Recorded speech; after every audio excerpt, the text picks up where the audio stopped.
Hello, welcome to the Parenting Program Show. I am your host, Jeremy, the Kung Fu Guy. I am a force of nature married to another force of nature. Her name is Autumn, and we have two amazing, explosive balls of energy called kids.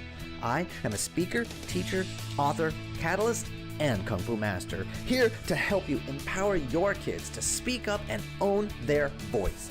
We're going to unlock and remove the chains of childhood that seem to hold us from our destiny with the tools to have inner strength, confidence to speak up, be heard, and be understood. Let's go play. Game on, yo. Hello and welcome to the Parenting Program Podcast. I am your host, Jeremy Roadruck, the Kung Fu Guy, and I am super excited to be getting this going with you guys today. We're going to be covering some really important strategies a little bit later on how to connect with your kids and how to start improving your communication, really in just three very, very simple, very easy steps. And I'm super excited to be sharing this podcast with you because it really is about, as parents, nobody gave us the owner's manual. No one gave us a user's guide. It's a lot of trial by error. It's a lot of fly by the seat of your pants. And it's a lot of, here's what your parents did and it worked or it didn't and you liked it or you didn't. And so you're pushing and pulling and changing, and we've all had that moment under stress when we start channeling our parents and we start saying the things we know we swore we would never say. And yet here we are, wonk, wonk, wonk. And in the back of our head, we're saying, shut up, shut up, shut up. Well, we're going to help change that conversation. And here's why you guys should listen, right? You don't have to be a perfect parent. You don't have to have all of the answers. We weren't taught these skills. We weren't taught how to communicate and how kids develop and all the different milestones and how the situation and the sequence can get messed up. We weren't given any of that stuff. But what we're going to get here is you're going to get support, you're going to get tools to empower yourself, and more importantly, empower your kids so they can speak up, they can own their own voice. And how do you create that with them? How do you help them to say what's really on their mind, what's really in their heart, in a way that they're going to be heard, they're going to be understood, without creating a lot of conflict, without creating a lot of crashing energy? And this really has been kind of a lifelong obsession from me, because even from the beginning of when I was born, it was a struggle, right? And so today I'm going to share a little bit about my own personal journey and why serving families and kids is such an important thing to me. And I didn't know it at the time. I actually found out about 8 years old. But when I was born, turns out I'm one of two. My brother, older than me, he made it. But my mom had 10 pregnancies. And out of those 10, only 2 of us lived. And when I found out, I was not in a great place in my life and who I was 8 years old, and I already had some pretty significant issues going on. But I felt massive guilt because I found out, wait, I hate me and I hate my life, but I have 8 siblings who didn't make it. And I suddenly felt this responsibility, like I have to live. Company's joining us, excuse me. This is Miss CP. She's our inside cat, and she may want to check things out. We also have a blind cat, Merlin. He always wants to see what's going on, and so you may have them jump through. It's no big deal. But I felt guilty because I'm not happy, and I have four siblings. I should be living for them, and I felt like this sense of responsibility. Now, why did I have those issues? We got to back the story up just a little bit. So obviously I was born, that's where things started. And then I was a military family, right? And my dad was in the Air Force. We traveled a bunch. So we lived in Turkey. We lived in Saudi Arabia when I was a kid. We visited Spain. We visited Greece. We visited Germany, Thailand. We went to briefly through Hong Kong. Before I was in second grade, I had been in more countries than most people go to States before they graduate high school. So I was this high energy kid. I was raised on a leash because I would run into traffic. In fact, there's actually twice that I got pulled out of the street because I would have been dead. So there's my mom on the side of the road holding on to me, and I'm 4 years old squirming, trying to get loose because I want to see, well, you're boring and what's going on over there.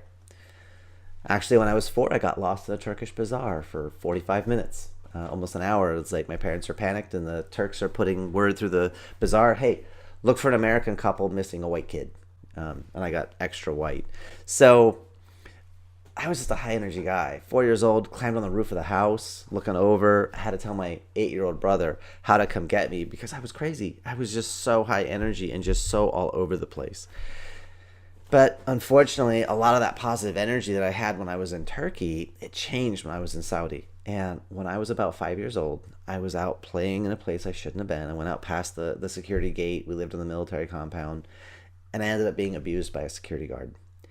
And then we came back to the States. And when I was 6, a year later, I actually was abused by a couple of kids up the street. And that does things.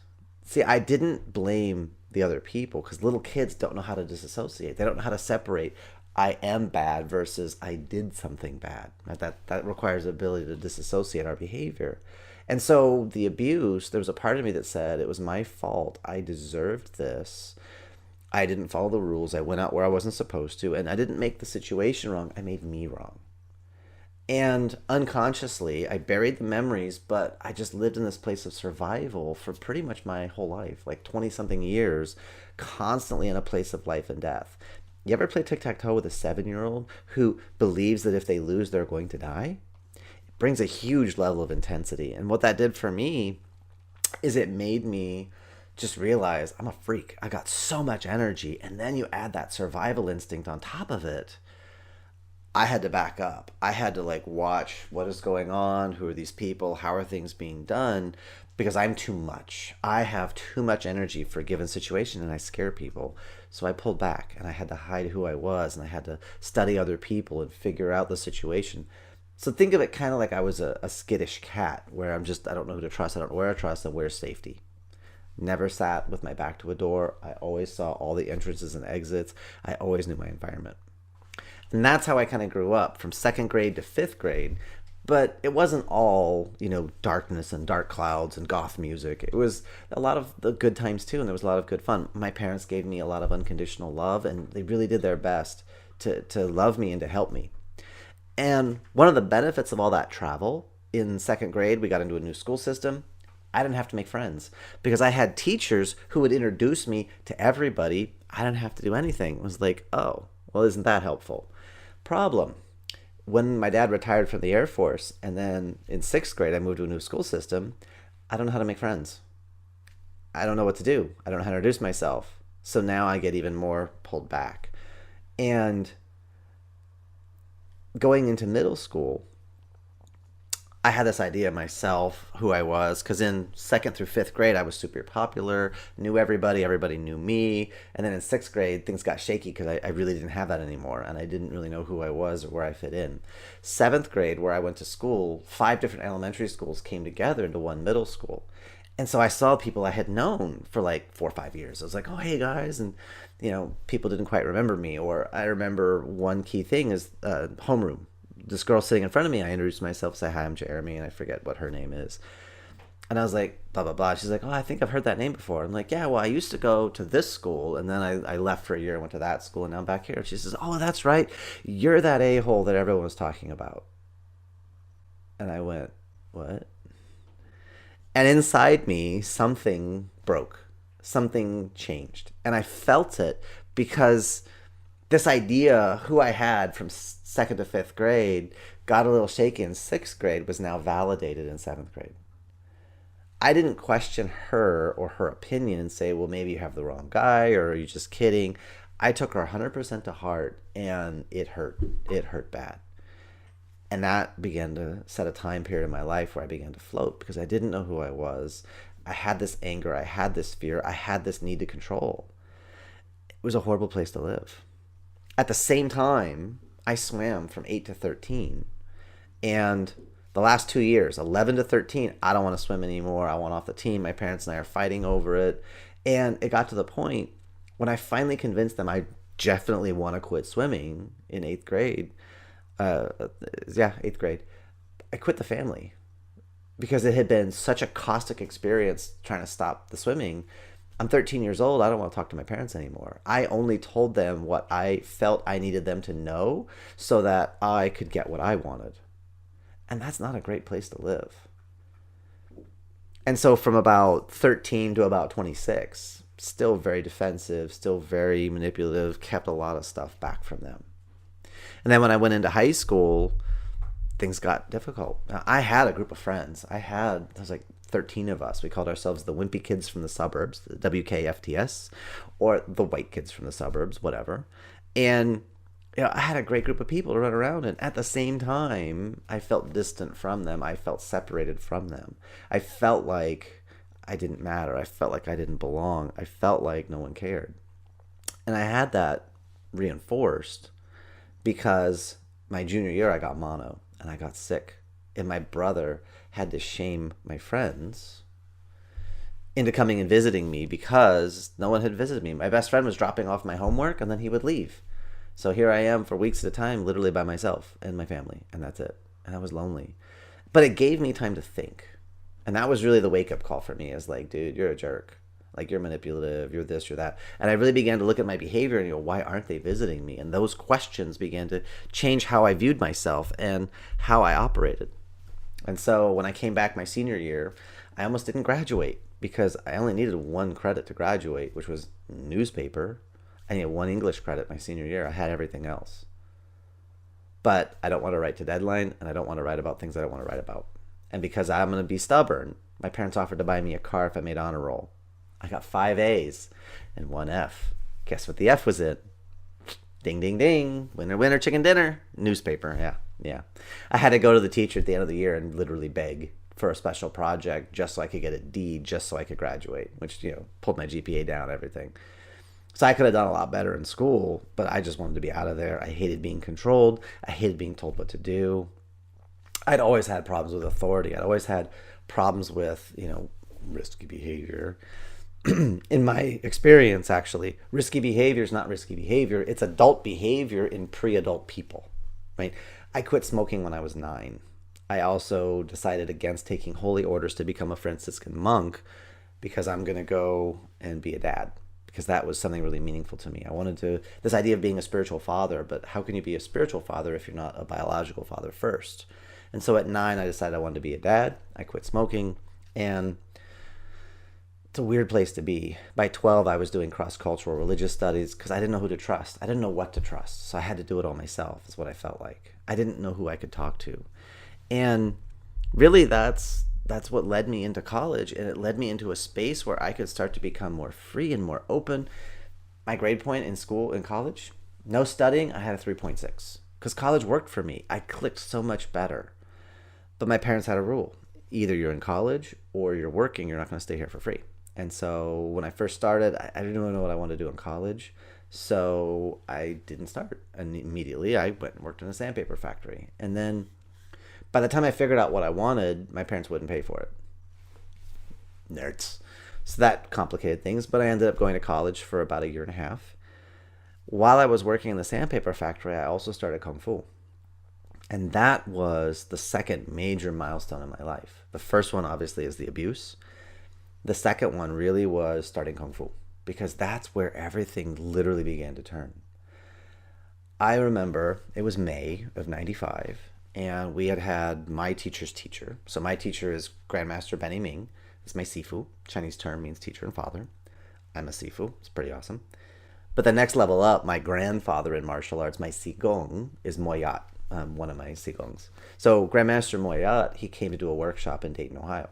I couldn't make the workshop because factory work, but I could come out and hang out at nighttime. And we have a special way we teach in our Kung Fu family. It's called Kung Fu Life, because what we do on the training floor should translate into how we live our lives, right? This idea of asserting boundaries, respecting boundaries, understanding timing, understanding distance, understanding cause and effect, all these things that happen in combat, in interaction with another person, also happens in life. Life is just kind of a slower process. And it became a really great way for me to get into physical, mental, emotional, linking myself together and really figuring out what was going on. So Grandmaster Ming, we're playing pool. And he heard me say something to myself about myself out loud that was negative. It was derogatory. It was destructive. And he stopped what he was doing and he looked at me in the eye and he said, "Don't talk to yourself like that."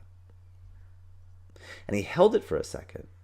And then he went back to playing pool. We talked about this a few years ago, and he's like, "Really? I said that? I'm a smart guy." I was like, "Yeah, absolutely you did, sir." And the way he said it, how he said it, who he was, how I represented him in my life, I know my parents had told me the same things. But it didn't land on me the way that it did when he said it. And because I worked in the factory, I had a lot of time to think.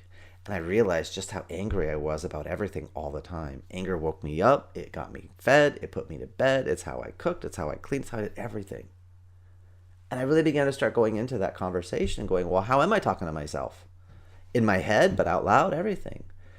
And I began to unpack what was going on. And I went, wow, I'm a jerk to me. Forget about anybody else. How can I do anything genuine for them if I'm constantly tearing myself down? In fact, one of my best Kung Fu brothers, Master Chango, when we first met, I didn't know it at the time. He'd been studying since he was 5, and he's 5 years older than me. He had already almost 20 years of martial arts experience.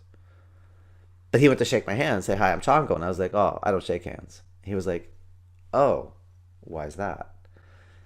And I said, because shaking hands in ancient warrior cultures is a representation you're not carrying a weapon, but you're a martial artist. You've trained your whole body to be a weapon, so that makes you a liar, and I don't believe in lying. And he was like, oh. And so in his head, in his heart, he's like, you son of a... And he prayed that I would last long enough to make it to sparring because he was going to wipe the walls with me. And I did. And he did. He beat the crap out of me.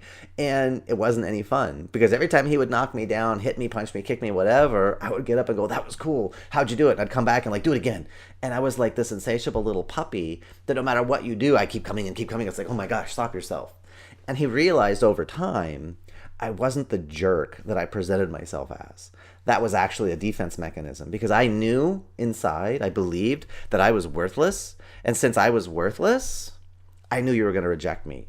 And I didn't know when. So what I was going to do is I would engineer things to make you reject me on my terms so that I'm in control. That's the pattern I was running. Because I was scared. Because here I am, this scrawny white kid from the suburbs who has a very decent set of intellectual firepower, who's constantly on the defense, and the only way he feels he can add value is by showing people how smart he is. Look at all the things he can do. I was in such a place that I needed approval that I kept driving and pushing and forcing situations. Now, think about your own life. Think about your own kids. When do they get scared, get insecure, and they actually push against the thing they really need? They need acknowledgement. They need to be heard. They need to be understood. They need to be appreciated. They need to be recognized for the good stuff they're doing, even when they drive you crazy, even when they're not paying attention. See, when we start to give people the things they need, it flows back so much easier versus trying to force compliance and force the structure, force the relationship. Does that make sense? By the way, my students have made a drinking game out of me saying makes sense, because evidently I do that a lot. It's a language pattern I have. So it's the idea of being able to give your kids what they need that's such an important thing. And that's how my life began to change. I began to unpack. And so by 26, I realized I'm the first me my parents ever raised. The next time they do it, they'll do it right. They'll do it better. And I realized how much I didn't share of my own thoughts and my own life and my own experience. So how could they lead? How could they help when I never told them there was a problem?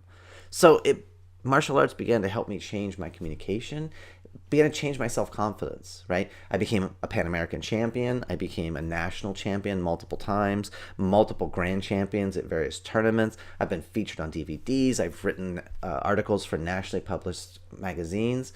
I've presented workshops in other countries. Kung Fu master, national champion. But for me right now in my life, the most important thing really is being a husband and being a father. It is the culmination of literally a lifelong dream. And I love being a dad. And I love being a husband. It's where I get my greatest joy. And then I see other families, other fathers, other parents, they struggle. And I see the kids in pain. I see the kids in fear. And there's tools, there's strategies. When I was in the martial arts school, when I first started assisting with classes, I worked really well with those kids that had the walls, that had that distance, because I didn't come in from position saying, you have to listen to me because I'm the adult. I came in from a different place and I communicated a little bit different, and it caught their attention. And it still catches people's attention. It still catches my students. And it allows me to begin to impact them in a different way. I can do a workshop, I can do a birthday party, and I can have a bunch of teenagers in the room.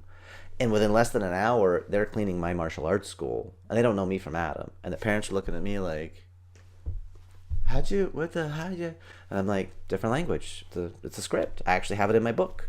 I think it's chapter 6. I wrote down the specific script on how to get kids to clean their rooms and be excited about it, because it's just a process. So my happy ending, daughter, stepson, they're rocking and rolling, and I have a best-selling book. I coach families and kids. I consult. I'm happier than I've ever been, and I'm at peace with my past. And I see the gifts, and I've unlocked the lessons. And I'm not saying that abuse in your past or anybody's past, I'm not saying that's a gift. I am not saying that. I'm saying that in my situation, I chose this particular story and this particular path. And what I went through, I've unlocked a lot of it, and no one else needs to go through it. And I'm going to do everything I can to help empower the kids of this world, even the kid inside you as an adult. That little kid inside you that wasn't heard, acknowledged, wasn't loved the way you needed. We're going to help give that child a voice, to be heard, to be seen, felt, heard, understand, and acknowledged. I'm on a mission to empower kids to speak up and own their voice. And we're going to work on how to create more power and more partnering in your relationships. How do you create win-win dynamics with yourself, with your family, with your customers, your clients, your boss, your employees, your employer, whatever your situation, you're dealing with human beings. Human beings do things. They play games and they tell stories. And so this is an important topic. And getting into now some of the teaching tools and teaching tactics and strategies, it's important because kids today, all the trouble we're having in the world, kids today don't feel seen, they don't feel heard, they don't feel understood. And when you push them into a corner, or when they feel like they're being pushed in a corner, they're going to fight back. When we push people down and make them wrong and say, you can't do this, you can't think this, you can't want that, you can't, we put all this pressure in. What happens is we increase the pressure, it's going to squirt out sideways, and it becomes explosive. They damage and destroy themselves, they damage and destroy other people, or they do horrible, horrible things. Why do we have school shootings? Why do we have teen suicide on the rise? It's because people are under so much pressure, and they don't understand how to make it different. And I see families with so much love, and they're just missing some communication tools. They're just, the gearing's off a little bit. And if the gears are aligned, everything goes together smooth. If the gears are misaligned, you're going to get conflict. And that's how things break apart. Now, you might be thinking, yeah, this is all well and good, but in my day, kids were seen, not heard. And that's true. And you can have that attitude. The danger, though, is kids have more freedom than they've ever had. And at 18, your kids can leave, and you can enjoy looking at the back of their head as they never come back into your life. Because we have that ability now.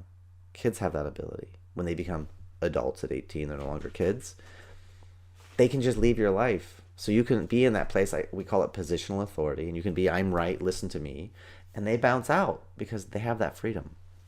And you might be thinking, yeah, but my kids are young, and they really don't know what they're saying. They don't really mean what they're saying.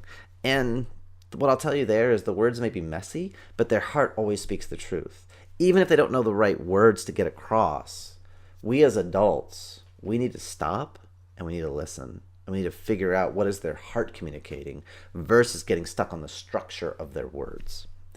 And the other part you might be thinking is just, well, I'm the adult, I'm in charge, I know better, and they can't tell me what to do. And I agree with you. They can't tell you what to do. You are the boss. You are the parent. You are the final line in their growth. I absolutely agree with that, and I totally support that. And I know there's ways to adjust your communication. So what I would offer with you is the idea that, what if, instead of you being the teacher, instead of you being the boss, what if you were the guardian and you were the guide? What if you were going to help guard your kids from danger and you were going to guide them through various experiences? Because then it allows you to be a little more open, a little more curious. When you go on a tour, the guide doesn't tell you, this is important, this is why you will like it. They say, notice this thing, and this is the history. They allow the people on the tour to have their own experience. So we can ram things down our kids' throats, or we can help guide them. So you can be a guide and let your kids be your teacher. And how interesting would that be? You're still the fundamental law when it comes to the house. You are still the boss. But you allow more what we call open frame. You allow more room to freedom to explore. Because at 18, you want them to move out and have their own life, right? You don't want them to move back in and be a 20-ager, or a 3rd-ager, or a 4th-ager and living in your basement, right? Okay, just checking. So guardian and guide help them to see and understand. Now we come to some tips. And Here's what I'm going to start with. If you would do this, take your right hand and make a fist, and take your left hand and make a palm, and put them one on top of the other, the palm on top of the fist. This is the bow that we use in our system. It's called Shaolin Wing Chun, and it comes from China, and it's a very old system. But the idea of this, the right hand making a fist, this is the tiger. It represents the visible world. It represents what you can see. It represents what you can directly experience. And the other hand, the palm, this represents the dragon. This represents wisdom. It represents the invisible that often controls the visible. And so we put these together because the mind controls the body. The dragon leads the tiger. We need both sides. Be active, but be smart. Both. In the old days, we would say warrior and scholar. Today, we would say athlete and scholar, right? But it's the idea which is more important, the body or the mind. Yes, having both is a good thing. But for our purposes in the parenting program, the fist represents the behavior. It represents the games that people play. It's how we get energy. It's how we exchange energy. And then the hand, the dragon, that represents the stories we tell. Because the stories we tell are the justification for our behavior. The stories guide the games. So start paying attention to the stories your kids are telling you. I can't. That's too hard. I don't feel like it.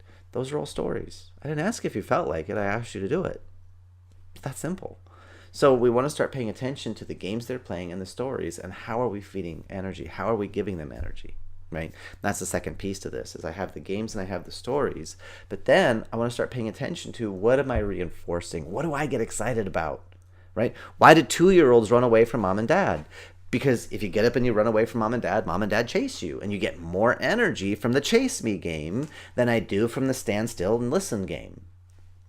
So if I want my 2-year-old to stay close to me, I just feed them more energy for staying close to me. Are you still there? Oh my gosh, you are doing such a good job listening. High five.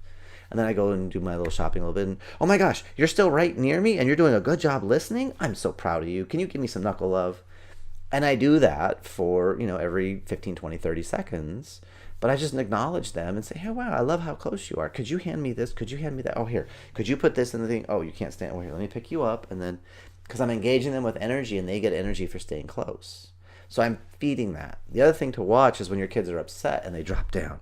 This is called being kyphotic, by the way, when you round your back super bad and push your spine out. So they're sitting there like this, and they play the poor me game. And if you go and touch them or give them a lot of energy, they might link up by me being a victim. I get energy. I get attention. So if they need your attention, I am so this and that, and it's such a bad day, and I'm no good at anything. So what I do in the martial arts school and with my own kids is when they're having a pity party, I'm like, hey, look at me. And they got to look up. No, I said, look at me like you mean it. Like, look at me. Like, with your whole body, look at me. And then they have to look up. It raises the chest. It opens the body language. The next time you're feeling kind of depressed, kind of sad, roll your shoulders back, open up your chest, and take a deep breath with your belly. And your emotion starts to change because our body and our emotions are linked. So shoulders back, head up. But even just getting them to raise the chest a little bit, that's when I'll touch them. That's when I'll give them energy, because I want to reinforce their resourcefulness, their strength, versus play the victim. Now, it's not 100%. Sometimes, they're crying and they're sad and they just need to be cuddled. Sometimes I'm just going to do that because that's what they need too. It's not a hard and fast rule. Okay? And then the third thing I will tell you is feedback your communication. When they say something to you, say, well, here's what I'm hearing you say this. Do you mean, or do you mean? And it helps me to funnel where the conversation is going, but it helps me to make sure I'm getting what they're trying to tell me. And I'm also training them how to start communicating with me, because I may say something, and what I say and what I mean are two different animals. The problem with little kids is they don't differentiate that. They only take what you say, and that's all they have. They don't understand the implicit. They only understand the explicit. So because of that, I want to be feeding information back, because if I'm like, there's two ways I could take this, I'm going to feed that back to them. And over time, they begin to get exposed to that language track, that language pattern. They'll begin to feed stuff back to me. And I say, hey, could you do this? Well, do you mean, or do you want me to do, or do you want me to? And they can begin to sequence themselves better. What we're doing, sorry, I'm talking a little fast, because when I get excited, I go a little fast. But what we're starting to do is we're starting to give them a ladder to climb. We're giving them rungs to hold on to start building their skill and their ability. This is literally my favoriteest thing in the whole entire world, second to my family. Because when you guys start to understand how to ladder your kids, you begin to create people that can help you with your life, and you're not micromanaging anymore. I was once talking with a friend of mine, and she was like, oh, I love the stuff you're talking about, but I'm too busy to blah, blah, blah, because my kids are blah, blah, blah. I'm like, wait a minute, you have 2 boys that are teenagers, and you're too busy wiping their butts for them to, well, no, I don't wipe their butts. Well, you just told me you cleaned up their mess, and they peed all over the toilet, and you cleaned it up. So literally, you might not be wiping their butts, but metaphorically, you keep fixing problems that they started. You just need to solve that. But I'm too busy. Are you? Are you? Or is it just easier to stay in the story of I'm too busy? Because you keep doing things for them and you keep driving yourself crazy versus teaching them to handle things for themselves. We have the beginning of wisdom. So, I'm Jeremy, and I want to say thank you for tuning in today. I want to let you know you have the right to choose your own path, and so do your kids. But sometimes they need some guidance. And that's what we're here to do as parents, to be guides and to be guardians. So let's remember those 3 tips. Number 1, pay attention to the story and pay attention to the game. Number 2, what am I reinforcing by giving it my attention and my energy, and how much? And number 3, watch that body language. Get them to open them up when they're getting closed off or they're getting stressed.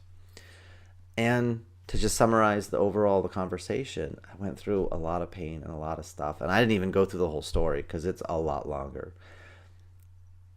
All of it, all the nitty-gritty details, they don't matter so much as there's a way out of the pain. There's a way out of the struggle. And it really does fall into the stories we tell and the games that we play. And that's what we're going to work on together in this podcast. I'm going to have guests on. We're going to be talking about different strategies, different examples. A lot of my Kung Fu family is going to come in because they've got just literally decades and decades of experience teaching their own personal journeys, their own personal families. We want to give you some different models, different examples, and ways you can take new games into your life. And I want to say thank you. I want to tell you that you and your children are built to win the games you play. So let's play games worth winning. Let's play games where you get to feel good, I get to feel good at the same time. Because if we do that for each other in our families, we ripple it out into our communities, that's how we change the world. A lighted candle loses nothing by lighting another candle. So we got to light each other up. We got to make it a priority to put positive into each other as much as humanly possible. And then realize there's people who won't want to play win-win games with you, and you can back out of their lives. You can create some distance. You can create some boundaries, and that's okay too. So thanks for joining me today. I am your host, Jeremy the Kung Fu Guy. This has been the Parenting Program Podcast, and I want to say thank you. And you can find me on social media. I am at Kung Fu Guy Jeremy on Twitter, on Instagram, and on YouTube, as well as Jeremy Roadruck on Facebook and on Twitter. And those are the places to find me. And I have a cat that needs to go, and we need to go, and you guys have a great day. I'll see you later. Thanks again. Bye.